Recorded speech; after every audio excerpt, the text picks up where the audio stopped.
হয় চাওক বিজেপিয়ে কালি 195 জন প্ৰাৰ্থীৰ নাম ঘোষণা কৰিছিল আৰু অসমত বিজেপিয়ে দিব লগা সকলোকেইখন আসনতে প্ৰাৰ্থীৰ নাম ঘোষণা কৰিলে বিজেপিয়ে আৰু তাৰ পাছৰ পৰা চৰ্চা চলি আছিল যে বিৰোধী মিত্ৰজোঁটে অসমৰ প্ৰাৰ্থীৰ তালিকা কেতিয়া প্ৰকাশ কৰিব আৰু এই মুহূৰ্তত NK টিভিৰ হাতত এক্সক্লুচিভ তালিকাখন আছে য'ত সম্ভাৱ্য প্ৰাৰ্থী হ'ব পাৰে এই সমষ্টিকেইটাত অসমৰ 14টা সমষ্টিত এই সকল সম্ভাৱ্য প্ৰাৰ্থী হ'ব পাৰে সকলোৰে দৃষ্টি নিবদ্ধ হৈ আছিল কাৰণ যেতিয়াই সুৰেশ বৰাক নগাঁৱত বিজেপিয়ে প্ৰাৰ্থিত্ব প্ৰদান কৰিলে আৰু তাৰ পাছৰ পৰাই ৰাজনৈতিক মহলত এটা চৰ্চা চলি আছিল যে এইবাৰ কলিয়াবৰ যেহেতু লোকসভা সমষ্টি নাই গতিকে সেইবাবে নগাঁৱৰ পৰা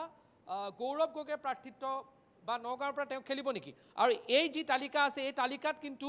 গৌৰৱ গগৈৰ নাম আছে যোৰহাটত অৰ্থাৎ নগাঁৱত গৌৰৱ গগৈক প্ৰাৰ্থিত্ব প্ৰদান কৰা নোহোৱাৰ ইংগিত আছে আৰু ইয়াৰ বিপৰীতে নগাঁৱত বৰ্তমানৰ কংগ্ৰেছৰ সাংসদ প্ৰদ্যুৎ বৰদলৈয়ে পুনৰ প্ৰাৰ্থিত্ব পোৱাৰ সম্ভাৱনা আছে এই মুহূৰ্তৰ সকলোতকৈ ডাঙৰ খবৰটো যদি আমাৰ NK টিভিৰ দৰ্শকসকলক দিওঁ উৎকণ্ঠাৰে সমগ্ৰ অসমবাসীয়ে চাই আছিলে কাৰণ যেতিয়াই বিজেপিয়ে নগাঁৱত সুৰেশ বৰাক প্ৰাৰ্থিত্ব প্ৰদান কৰিলে সমগ্ৰ ৰাজনৈতিক মহলত এইটো চৰ্চা আছিল যে গৌৰৱ গগৈয়ে নগাঁৱৰ পৰা খেলিব নেকি কিন্তু এই মুহূৰ্তত যি সম্ভাৱ্য তালিকা প্ৰাৰ্থীৰ তালিকা কংগ্ৰেছ আৰু বিৰোধী মিত্ৰজোঁটৰ ওলাইছে আৰু NK টিভিৰ হাতত সেই এক্সক্লুচিভ তালিকা আছে সেই তালিকাৰ অনুসৰি গৌৰৱ গগৈ যোৰহাটত প্ৰদ্যুৎ বৰদলৈ নগাঁৱত এই দুটা স্থান ইতিমধ্যে নিৰ্ধাৰিত কৰা হৈছে তাৰ লগতে ধুবুৰীত ৰকিবুল হুছেইনৰ নাম এই তালিকাত দিয়া হৈছে ধুবুৰীত এনেকুৱা চৰ্চা চলি আছিল যে ধুবুৰীত বৰ্তমানৰ বৰপেটাৰ সাংসদ আব্দুল খালেকে প্ৰাৰ্থিত্ব তেওঁ নিৰ্বাচন খেলিব পাৰে কিন্তু এই যি তালিকা NK টিভিৰ হাতত আছে সেই NK টিভিৰ হাতত থকা তালিকা অনুসৰি এই ধুবুৰী লোকসভা সমষ্টিত ৰকিবুল হুছেইনক প্ৰাৰ্থিত্ব দিয়া হৈছে কাজিৰঙা নতুন সমষ্টি য'ত বিজেপিয়ে প্ৰাৰ্থিত্ব প্ৰদান কৰিছে বৰ্তমান ৰাজ্যসভাৰ সাংসদ কামাখ্যা প্ৰসাদ তাছাক কামাখ্যা প্ৰসাদ তাছাৰ বিপৰীতে এবাৰ কংগ্ৰেছে প্ৰাৰ্থিত্ব প্ৰদান কৰাৰ সম্ভাৱনা আছে ৰজলিনা তিৰ্কি এওঁৰ নাম ইতিমধ্যে দিয়া হৈছে ইতিমধ্যে সকলোৰে চৰ্চাত আছিল ডিব্ৰুগড়ত লুৰিণজ্যোতি গগৈয়ে প্ৰাৰ্থিত্ব প্ৰদান কৰিব কাৰণ বিৰোধী মিত্ৰ শক্তিৰ হিচাপে আৰু এই তালিকা অনুসৰিও অসম জাতীয় পৰিষদৰ সভাপতি লুৰিণজ্যোতি গগৈক ডিব্ৰুগড়ত প্ৰাৰ্থিত্ব প্ৰদান কৰা হৈছে লখিমপুৰত প্ৰাক্তন মন্ত্ৰী প্ৰাক্তন সাংসদ ৰাণী নৰহক কংগ্ৰেছে প্ৰাৰ্থিত্ব প্ৰদান কৰাৰ পূৰ্ণ সম্ভাৱনা আছে শোণিতপুৰত প্ৰেমলাল গঞ্জু তেওঁৰ নাম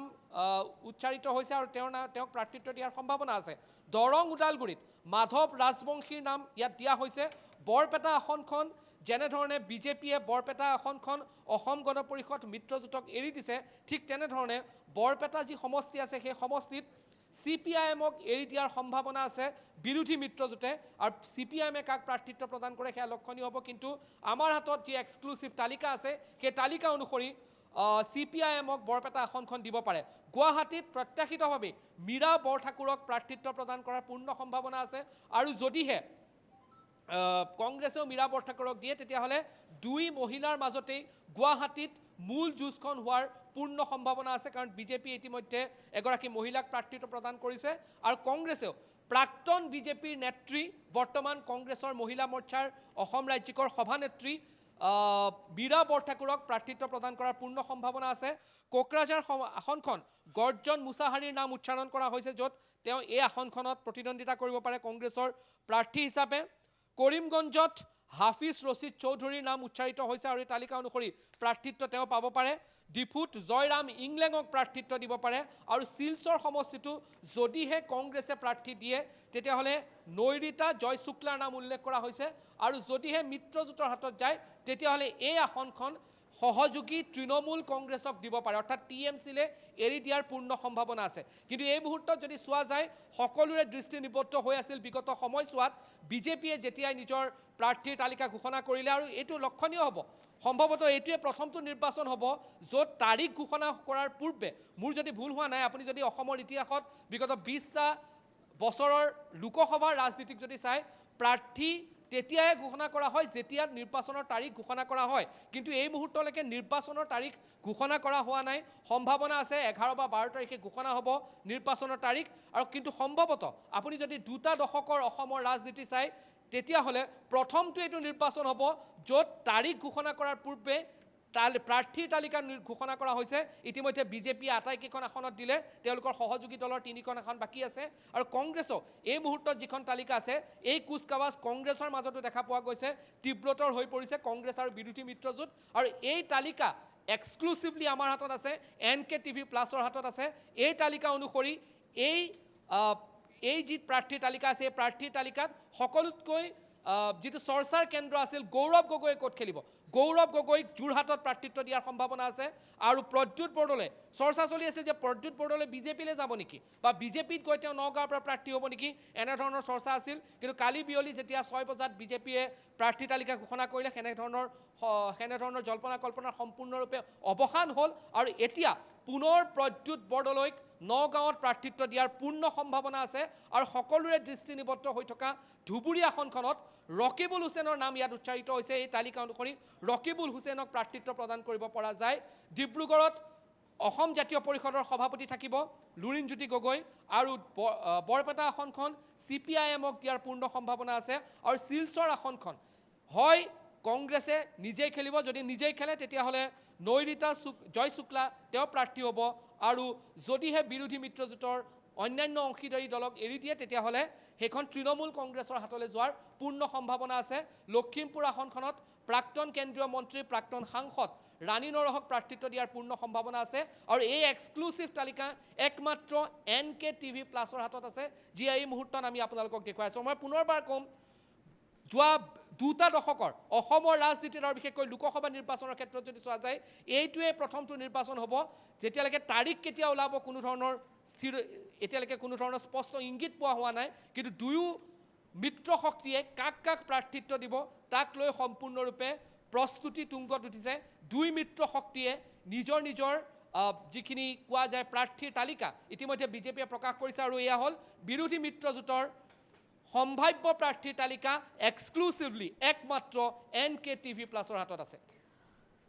দীক্ষিত, এই মুহূৰ্তত আৰু এটা প্ৰশ্ন উত্থাপিত হৈছে, যিহেতু বিজেপি প্ৰাৰ্থীৰ পৰা সৰ্বানন্দ সোণোৱালৰ নাম ঘোষণা কৰা হৈছে ডিব্ৰুগড় সমষ্টিৰ পৰা। এতিয়া লুৰিণজ্যোতি গগৈ ডিব্ৰুগড় সমষ্টিৰ পৰা খেলিব নে লখিমপুৰৰ পৰা খেলিব, সেই প্ৰশ্ন এতিয়া উত্থাপিত হৈছে। এই বিষয়টো এতিয়া চৰ্চাৰ বিষয় হৈ পৰিছে। আপোনাৰ পৰা এইটো সন্দৰ্ভত সবিশেষ জানিব বিচাৰিছোঁ। চাওক, লুৰিণজ্যোতি গগৈয়ে ক'ৰ পৰা খেলিব, যেতিয়াৰ পৰা বিৰোধী মিত্ৰ শক্তি আহিছিল তেতিয়াৰ পৰাই ডিব্ৰুগড়ৰ লুৰিণজ্যোতি গগৈৰ লগত মই ব্যক্তিগতভাৱেও বহুবাৰ কথা পাতিছিলোঁ। আৰু তেওঁ বাৰম্বাৰ কৈছিল যে তেওঁ ডিব্ৰুগড়ৰ পৰা প্ৰাৰ্থিত্ব লোৱাৰ তেওঁৰ প্ৰাৰ্থী হিচাপে তেওঁ লোকসভাত অৱতীৰ্ণ হ'ব বিচাৰে। মোৰ মনত আছে যোৱা বছৰৰ জুলাই মাহত প্ৰায় শেষৰ ফালে মই দিল্লীৰ অসম ভৱনত তেওঁক এবাৰ লগ পাইছিলোঁ। আৰু তেতিয়াও মই তেওঁৰ লগত যেতিয়া কথা পাতিছিলোঁ তেতিয়াও তেওঁ ডিব্ৰুগড় লোকসভা সমষ্টিৰ কথা কৈছিল। কিন্তু তাৰ লগে লগে যিহেতু ডিব্ৰুগড় লোকসভা সমষ্টিত বিজেপিয়ে এজন শক্তিশালী নেতাক প্ৰক্ষেপ কৰিছে, অসমৰ প্ৰাক্তন মুখ্যমন্ত্ৰী আৰু বৰ্তমান কেন্দ্ৰীয় চৰকাৰৰ মন্ত্ৰী সৰ্বানন্দ সোণোৱালক তেওঁ প্ৰক্ষেপ কৰিছে, তেতিয়াহ'লে যথেষ্ট এক শক্তিশালী নেতা আছে। কিন্তু এই মুহূৰ্তত ডিব্ৰুগড় সমষ্টিৰ পৰা যে তেওঁ লখিমপুৰলৈ যাব তেনেধৰণৰ মোৰ ভাৱ নহয়। কাৰণ ইতিমধ্যে কুচকাৱাজ ডিব্ৰুগড় সমষ্টিত অসম জাতীয় পৰিষদৰ ফালৰ পৰা সম্পূৰ্ণৰূপে তুংগত কৰি তোলা হৈছিলে। যেতিয়া মই জনমত চৌটো কৰিবলৈ জানুৱাৰী মাহৰ শেষৰ ফাললৈ ডিব্ৰুগড়ত উপস্থিত হৈছিলোঁ, তেতিয়াও মই দেখা পাইছিলোঁ যে অসম জাতীয় পৰিষদৰ যিখিনি কুচকাৱাজ আছিল ডিব্ৰুগড় লোকসভা সমষ্টিত যথেষ্ট ক্ষিপ্ৰতাৰে তেওঁলোকে নিজৰ কুচকাৱাজ চলাই আছিলে। আৰু সেইখিনি মুহূৰ্তত প্ৰায় এইটো ধাৰণা কৰা হৈছিল যে লুৰিণজ্যোতি গগৈ ডিব্ৰুগড়ত প্ৰাৰ্থী হ'ব, সেই আসনখন অসম জাতীয় পৰিষদক এৰি দিব। আৰু এই মুহূৰ্ততো কংগ্ৰেছৰ যি মিত্ৰ শক্তি আছে বা কংগ্ৰেছৰ যি হাইকমাণ্ড আছে, অসমৰ যি হাইকমাণ্ড আছে, তেওঁলোকে এই মুহূৰ্তত সেইটো পক্ষতে আছে যে এই আসনখনত লুৰিণজ্যোতি গগৈয়ে প্ৰতিদ্বন্দ্বিতা কৰিব লাগে। তেওঁকে আসনখন এৰি দিয়াৰ পক্ষত এই মুহূৰ্তত আছে কংগ্ৰেছৰ শীৰ্ষ নেতৃত্ব। সেইবাবে এই মুহূৰ্তত তেনেধৰণে আসন পৰিৱৰ্তনৰ সম্ভাৱনা খুব নিচেই কম হ'ব। কাৰণ ৰাণী নৰহে ইতিমধ্যে লখিমপুৰত যিহেতু নাওবৈচাৰ পৰা ৰাণী নৰহৰ স্বামী ভৰত নৰহ তেওঁ ইতিমধ্যে সেই বিধায়ক হয়, তেওঁলোকেও কুচকাৱাজ তাত তুংগত কৰি তুলিছিলে। ফেব্ৰুৱাৰী মাহৰ প্ৰথম সপ্তাহত ময়ো তাতে আছিলোঁ। আৰু সেইখিনি সময়ত কংগ্ৰেছৰ কুচকাৱাজ তাত তুংগত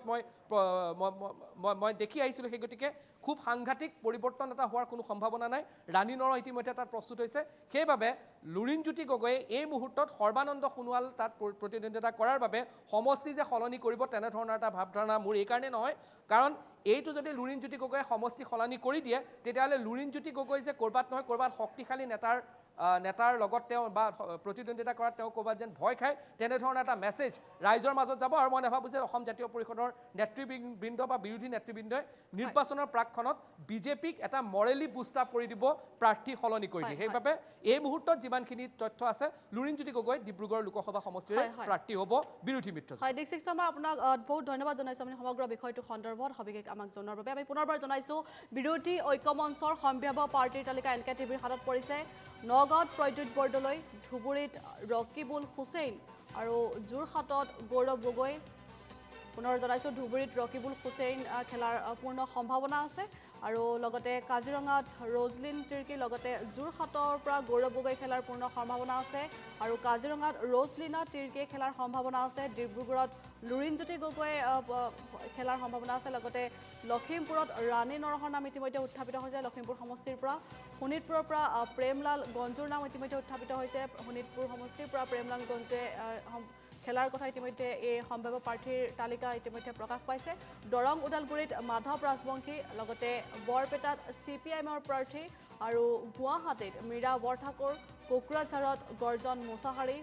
কৰিমগঞ্জত হাফিজ ৰছিদ চৌধুৰী আৰু ডিফুত জয়ৰাম ইংলেণ্ড লগতে শিলচৰত নৈৰিতা জয়শুক্লা অথবা তৃণমূল কংগ্ৰেছৰ প্ৰাৰ্থীৰ নাম ইতিমধ্যে ঘোষণা হোৱাৰ সম্ভাৱ্য প্ৰাৰ্থীৰ তালিকাত নাম আছে